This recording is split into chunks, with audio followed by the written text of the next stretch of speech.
سلام دوستان، خوش اومدید به یه ویدیو جدید. اومدیم با معرفی بازی کاستوم کلاب.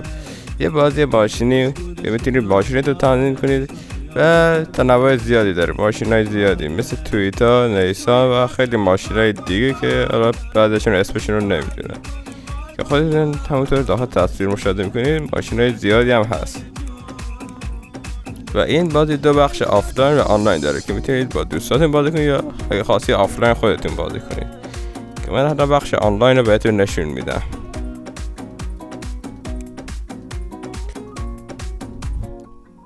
این هم از بخش آنلاین دوستان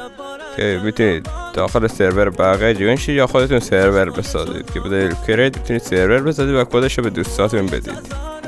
که اونا هم جوین سرور شما بشن.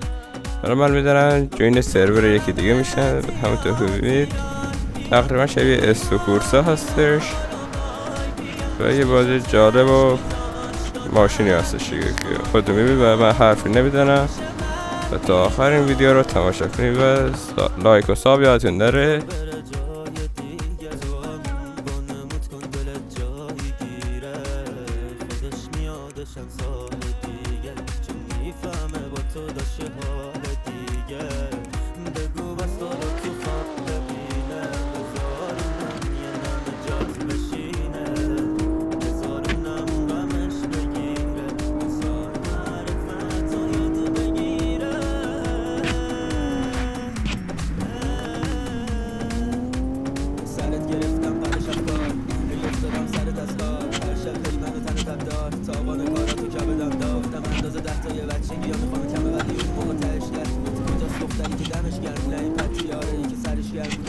منو کرد میشه خونه بستری ساخت ازم یه مجنون عصبی تو تبدیل شدی به خطی خشار لعنتی دیگه همه دیگه دستمی چیکار کردی با حرفات ولی آروم حرف زدم تو فریاد زدی آره بودیم خوشگلم لجبا سر کار بودی بارو مشت من انداخت دل بستم داشتش دل خوری واسه سنگر شدم تو سنگ دل شدی سنگین خوردم به زمین سر تو مجنونم هم میدادم ندید برای تو از بزن ما خوردیم شدید سرشو هیچکی هم جز من که ندید غم تو من فقط میافتم وقتی کسایی که به چشمام میان شبیه تر به تو به چشمام میان